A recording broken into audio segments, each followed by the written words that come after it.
मेरे YouTube channel एस्ट्रोनॉलेज पर आपका स्वागत है। नमस्कार, मैं हूं नरेश कुमार। सबसे पहले उन दर्शकों का धन्यवाद जिन्होंने पेज को सब्सक्राइब किया है, पेज के वीडियोस को शेयर कर रहे हैं, लाइक कर रहे हैं और कमेंट बॉक्स में हमें अपनी राय भी लगातार भेज रहे हैं। बात करेंगे दिसंबर महीने के राशिफल की और आज बात होगी कुंभ राशि के जातकों की। कुंभ राशि के जातकों के लिए दिसंबर का महीना कैसा रहेगा, कारोबार के लिहाज से, नौकरी के लिहाज से, अर्निंग्स के लिहाज से, उनकी सेहत के लिहाज से, उनकी रिलेशनशिप के लिहाज से और स्टूडेंट्स के लिए स्टडीज़ के लिहाज से। आइए इस पर चर्चा करते हैं। लेकिन सबसे पहले ये बताएंगे कि आपके लिए ग्रहों का गोचर किस तरीके से रहेगा। तो ये जो राशि है, ये जो कुंडली है, ये 1 दिसंबर के दिन की कुंडली है और यहाँ पर शनि जो है वो चंद्रमा के ऊपर से गोचर कर रहे हैं, यानी कि शनि की 7.5 का दूसरा फेस आपके ऊपर चल रहा है। लेकिन कुंभ राशि के जातकों को शनि ज़्यादा नुकसान नहीं करते। उसका कारण यह है कि ये शनि की अपनी मूल त्रिकोण राशि है, अपने घर के भीतर बैठकर कोई भी नुकसान अपना नहीं करता। तो यहाँ पर ज़्यादा चिंता की बात नहीं है शनि की स्थिति से। दूसरे भाव में राहु है, राहु का गोचर शुभ नहीं है। गुरु का गोचर तीसरे भाव में शुभ नहीं माना जाता। चंद्रमा पंचम में है, ये भी गोचर शुभ नहीं है। केतु अष्टम में है, शुभ गोचर में नहीं है। शुक्र यहाँ पर शुभ गोचर में है 9वें भाव में। सूर्य शुभ गोचर में है। मंगल का गोचर शुभ नहीं है, लेकिन मंगल यहाँ पर दिग्बली होते हैं, अपनी राशि में है, लेकिन अशुभ भी नहीं कहेंगे। बुध 11वें भाव में शुभ गोचर में है। तो यहाँ पर सबसे पहले जो राशि परिवर्तन होगा वो 16 दिसंबर को होगा।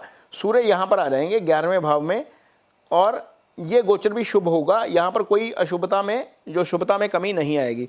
शुक्र आगे जाके जो है वो 25 दिसंबर को चेंज होंगे, यहाँ पर आ जाएंगे। यहाँ पर गोचर शुभ नहीं होता। मंगल आगे आएंगे और यहाँ पर आगे 11वें भाव में आ जाएंगे। ये गोचर मंगल का शुभ हो जाएगा। तो 27 दिसंबर की डेट है जब ये मंगल यहाँ पर आ जाएंगे। तो यहाँ पर सूर्य मंगल शुभ गोचर में रहेंगे आपके लिए। बुध का गोचर ऑलरेडी शुभ है। तो महीना ख़त्म होते होते आपके 3 ग्रह जो है वो शुभ गोचर में आ जाएंगे। यहाँ पर शुक्र पहले ही यहाँ पर शुभ गोचर में रहेंगे, लेकिन आखिरी हफ्ता में गोचर उसका शुभ नहीं रहेगा। तो सबसे पहले बात करते हैं कि आपके लिए अर्निंग कैसी रहेगी, इनकम कैसी रहेगी, कारोबार कैसा रहेगा। तो सूर्य यहाँ पर रहेंगे 16 दिसंबर तक। ये सूर्य यहाँ पर जब आते हैं तो दिग्बली हो जाते हैं। ये आपका कर्म का भाव है। तो कर्म के भाव में सूर्य और मंगल की युति पहले 16 दिन तो रहेगी। मंगल अपनी राशि में, सूर्य अपने मित्र के साथ। सूर्य यहाँ पर दशम से जो दशम भाव होता है उसके भी स्वामी हैं। तो यहाँ पर दोनों मित्रों की युति जो है वो आपको कार्यस्थल पर ज़्यादा एग्रेसिव बनाएगी। आप बहुत एग्रेशन के साथ काम करेंगे, पूरी एनर्जी के साथ काम करेंगे। जो भी आपको असाइनमेंट दिया जाएगा उसको आप डिलीवर करेंगे। और यदि आपका कारोबार है तो आप अपनी जो कंसाइनमेंट्स हैं उनको भेजे बिना या आप अपना जो काम ख़त्म किए बिना आप जो है वो वहाँ से नहीं निकलेंगे, क्योंकि मंगल और सूर्य यहाँ पर आकर दिग्बली हो जाते हैं। दोनों आपको काम करने की पूरी एनर्जी मिलेगी। मंगल की दृष्टि यहाँ पर रहेगी लगन के ऊपर, वो भी आपको एनर्जी देगा। तो ये चीज़ें जो हैं वो आपके साथ होंगी। अर्निंग कैसी रहेगी, तो गुरु का ये भाव है अर्निंग वाला। गुरु इस भाव के कारक भी हैं, गुरु इस भाव के स्वामी भी हैं। गुरु की स्थिति है 11वें भाव में और 11वें भाव से गुरु यहाँ अपने भाव को प्रोटेक्ट कर रहे हैं। तो मनी फ्लो में कोई दिक्कत नहीं आनी चाहिए। पैसे का आपको कोई परेशानी दिसंबर में नहीं रहेगी, क्योंकि गुरु की दृष्टि आय स्थान के ऊपर लगातार बनी हुई है। और आय स्थान में वैसे भी बुध जो है वो शुभ प्लैनेट है, शुभ गोचर में है। तो 2 शुभ ग्रहों का प्रभाव आपके लिए अच्छा है। गुरु धन भाव के भी स्वामी हैं। धन भाव के स्वामी होकर आय भाव को देखना गुरु के जो है वो अच्छा है एक तरीके से। तो ये गोचर आपके लिए ठीक है। यहाँ पर मनी का फ्लो डिस्टर्ब नहीं होगा। हाँ, इतना ज़रूर हो सकता है कि राहु दूसरे भाव में बैठे हैं तो खर्चे कुछ इस तरह के हो जाए आपके कि आपकी जो बैंक बैलेंस है वहाँ पर कुछ ना कुछ ड्रेन आउट हो जाए। आगे इस पर भी चर्चा करेंगे कि खर्चे क्यों होंगे।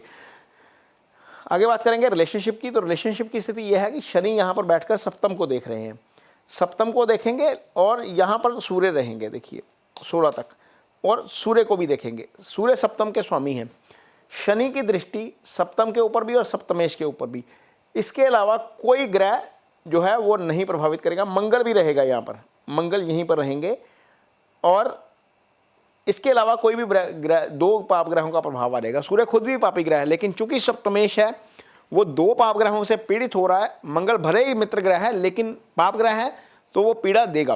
तो यहाँ पर सप्तमेश का 2 पाप ग्रहों से पीड़ित हो जाना अच्छा संकेत नहीं है। लेकिन अच्छी चीज़ क्या है, गुरु सप्तम को देख रहे हैं। तो गुरु सप्तम को देख रहे हैं तो इसका मतलब यह है कि यदि आपस में थोड़ा बहुत कन्फ्लिक्ट होगा भी तो वहाँ पर गुरु डिफेंडर के तौर पर बैठे हैं। कोई बहुत ज़्यादा लंबा चौड़ा झगड़ा या विवाद नहीं होगा। जहाँ तक बात सिंगल्स की है या जो ऑलरेडी कमिटेड हैं एक दूसरे के साथ, तो उनके लिए दिसंबर के महीने की शुरुआत ही डेट के साथ होगी। यानी कि आप दिसंबर महीने की शुरुआत में ही, पहले हफ्ते में ही कहीं ना कहीं मूवी का प्लान, कहीं डिनर का प्लान, कहीं मिलने का प्लान आप कर सकते हैं, क्योंकि चंद्रमा पंचम के ऊपर से गोचर कर रहे हैं। चंद्रमा मन के कारक हैं और पांचवा भाव जो है वो आपका रिलेशनशिप का भाव होता है, निश्चल प्रेम यहीं से देखा जाता है। तो वहाँ पर आपके लिए जो कमिटेड हैं उनके लिए समय अच्छा है, या जिनका रिश्ता नहीं भी हुआ उनके भी समय अच्छा है, क्योंकि पंचमेश खुद को देख रहा है, पंचमेश खुद को देख रहा है और सप्तम के ऊपर गुरु का जो है वो असर है।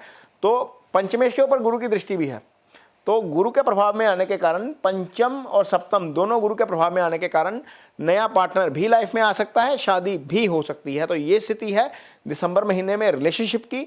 हेल्थ की बात करेंगे तो छठा भाव, इसके ऊपर कोई पाप प्रभाव नहीं है, राहु सिर्फ देख रहे हैं, शनि की दृष्टि नहीं जाती, मंगल की दृष्टि नहीं जाती, सूर्य की दृष्टि नहीं जाती। और मंगल आगे जाकर जब 27 को आएंगे यहाँ पर, तो देखेंगे अष्टम भाव को 8वीं दृष्टि से, छठे भाव को 8वीं दृष्टि से। तो जो महीना आखिरी महीने का आखिरी फेस है, यानी कि 27 के बाद का 28, 29, 30 और 31 दिसंबर का दिन, ये दो पाप ग्रहों के प्रभाव में रहेगा आपका छठा भाव। तो खाने पीने का ध्यान रखिए, यहाँ से स्टमक का विचार किया जाता है, तो खाने पीने का ध्यान रखेंगे तो बहुत ज़्यादा हेल्थ को लेकर दिक्कत नहीं आ रही है। हाँ, इतना ज़रूर है कि राहु केतु एक्सिस में अष्टम भाव आ गया है, तो अष्टम भाव के राहु केतु एक्सिस में होने का मतलब यह है कि दुर्घटना का योग यहाँ पर बन जाता है। केतु क्या करते हैं, केतु और मंगल दोनों क्या करते हैं, ब्लीड करवा देते हैं, कट लगवा देते हैं बॉडी पे कहीं ना कहीं किसी भी तरीके से, तो वहाँ पर ध्यान रखना पड़ेगा। एक दूसरा, जिनको सर्जरी रिकमेंड की हुई है उनका सर्जरी जो है वो परफॉर्म हो सकता है, यहाँ पर यह स्थिति बन रही है। अदरवाइज हेल्थ को लेकर कोई बहुत ज़्यादा लंबा चौड़ा इशू नहीं आने वाला, ये ठीक रहेगी। आगे बात करेंगे आपकी स्टडीज़ कैसी रहेगी, तो बुध जो एजुकेशन के कारक ग्रह हैं, बुध का पंचम भाव है, पंचम से हायर स्टडीज़ आती है, तो वहाँ पर बुध की दृष्टि है, गुरु की दृष्टि बुध के ऊपर है। गुरु अप्लाइड नॉलेज के कारक हैं, शिक्षा जो है वो गुरु ही देते हैं, ज्ञान गुरु ही देते हैं। तो निश्चित तौर पर स्टूडेंट्स के लिए समय अच्छा है। जो स्टूडेंट्स इन दिनों एग्ज़ाम्स के लिए जा रहे हैं, क्योंकि एग्ज़ाम शुरू हो जाएंगे अभी दिसंबर में, तो आपके लिए सबसे पहले शुभकामनाएं, आपको उसके अच्छे रिजल्ट्स मिलेंगे। तो ये कुंभ राशि के जातकों के लिए दिसंबर महीने का राशिफल है। ये वीडियो आपको कैसा लगा, इस पर कमेंट बॉक्स में अपनी राय ज़रूर दीजिए। यदि ये वीडियो अच्छा लगे तो इसे शेयर ज़रूर करिए, पेज को सब्सक्राइब जरूर करिए। इसके साथ ही मुझे दीजिए इजाज़त। नमस्कार।